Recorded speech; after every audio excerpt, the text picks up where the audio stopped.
saya Cici Mewulandari, Prodi PG PAUD semester 6 dari Universitas Muhammadiyah Cirebon. Tujuan dari pembuatan video ini yaitu untuk memenuhi tugas mata kuliah Kajian Islam Profesi. Dosen pengampu Arif Sarif Hidayatullah MPD. Di sini saya akan membahas tentang kemuliaan guru dalam sudut pandang Islam. Secara spesifik, istilah guru didefinisikan sebagai seorang pengajar dan pendidik profesional di lembaga pendidikan formal dengan kualifikasi tertentu dan tugas utama mendidik, mengajar, membimbing, mengarahkan, melatih, menilai, dan mengevaluasi peserta didik, baik di tingkat dasar maupun menengah. Namun, dalam definisi lebih luas, siapa saja yang memberikan pengetahuan dan mengajarkan suatu ilmu adalah guru, walaupun di luar lingkungan lembaga pendidikan formal. Berbicara tentang guru, tentu tidak bisa dilepaskan dari sosok seorang yang berilmu, berwawasan luas di bidang tertentu, berjasa mengantarkan orang lain kepada kebaikan, dan mencegahnya dari keburukan. Sebab hanya orang-orang berilmu, berwawasan luas, dan menginginkan orang lain menjadi baik, yang mampu menjalankan tugas-tugas tersebut. Sebagai agama yang mulia, Islam mendorong umatnya menjadi seorang pendidik yang berilmu, menyuruh kepada kebaikan, mencegah dari keburukan. Bahkan mereka digolongkan sebagai orang-orang yang beruntung, baik di dunia maupun di akhirat. Hal itu seperti tercermin dalam salah satu ayat Al-Quran.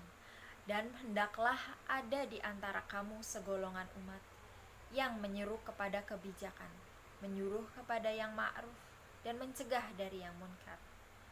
Merekalah orang-orang yang beruntung. Surat Al-Imran ayat 104. Ayat itu juga didukung oleh pesan Rasulullah SAW kepada Abu Darda, jadilah engkau sebagai orang berilmu, atau pembelajar, atau penyimak ilmu, atau pencinta ilmu. Namun jangan jadi yang kelima, niscaya engkau akan celaka. Hadis riwayat Al-Baihaqi. Di mana ada anjuran, pasti ada keutamaan. Demikian halnya anjuran menjadi orang yang berilmu.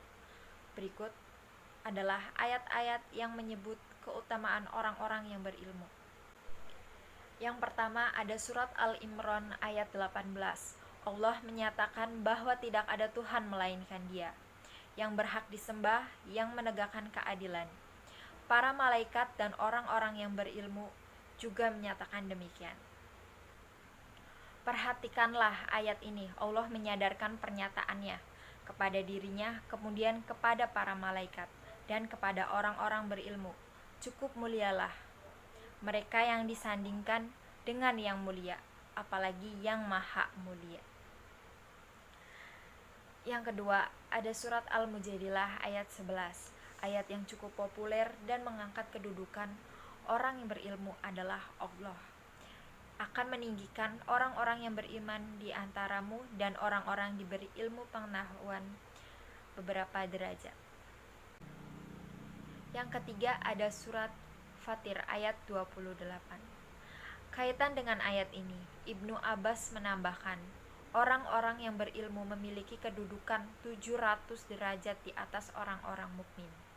Sebab keunggulan mereka salah satunya karena takut kepada Allah. Sesungguhnya yang takut kepada Allah di antara hamba-hambanya hanyalah orang yang berilmu. Yang keempat, ada surat Al-Qasas ayat 80. Tak hanya itu, orang-orang yang berilmu juga diberi amanah untuk menyampaikan pesan-pesannya dan menjadi tempat bertanya, bagaimana dalam ayat. Berkatalah orang-orang yang dikaruniai ilmu, kecelakaan yang bersabarlah bagimu. Pahala Allah adalah lebih baik bagi orang-orang yang beriman dan beramal soleh, dan tidak diperoleh pahala itu kecuali orang-orang yang sabar. Dan kelima ada surat An-Nahl ayat 16-34. Maka Bertanyalah kepada orang yang mempunyai ilmu pengetahuan. Masih banyak lagi ayat yang menunjukkan kedudukan dan keutamaan mereka.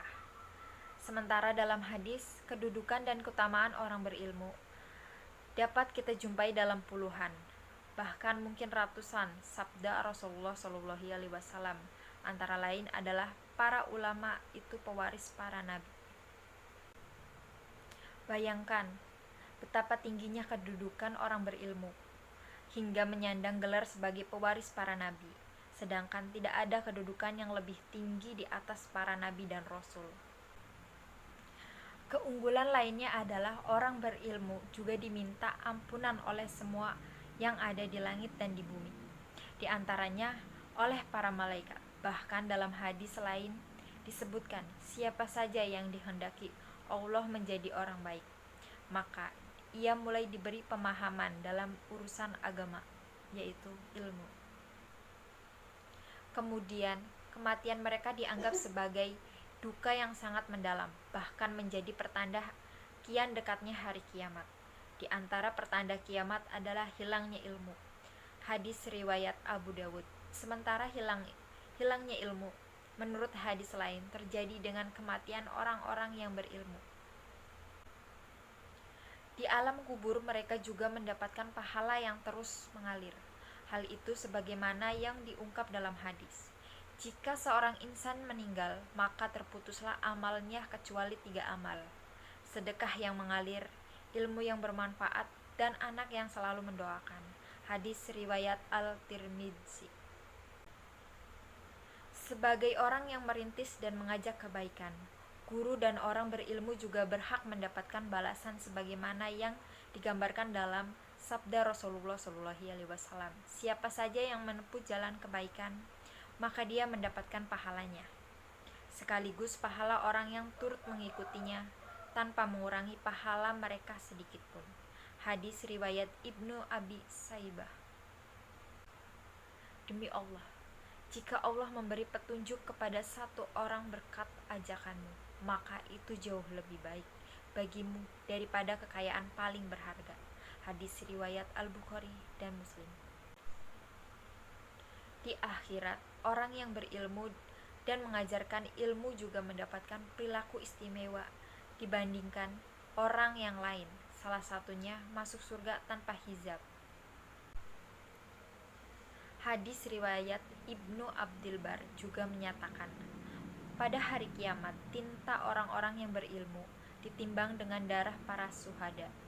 Sementara, menurut hadis lain, golongan yang diberi kesempatan memberi syafaat di samping para nabi dan para syuhada adalah orang-orang yang berilmu. Dalam demikian, sebagaimana yang diriwayatkan Ibnu Majah.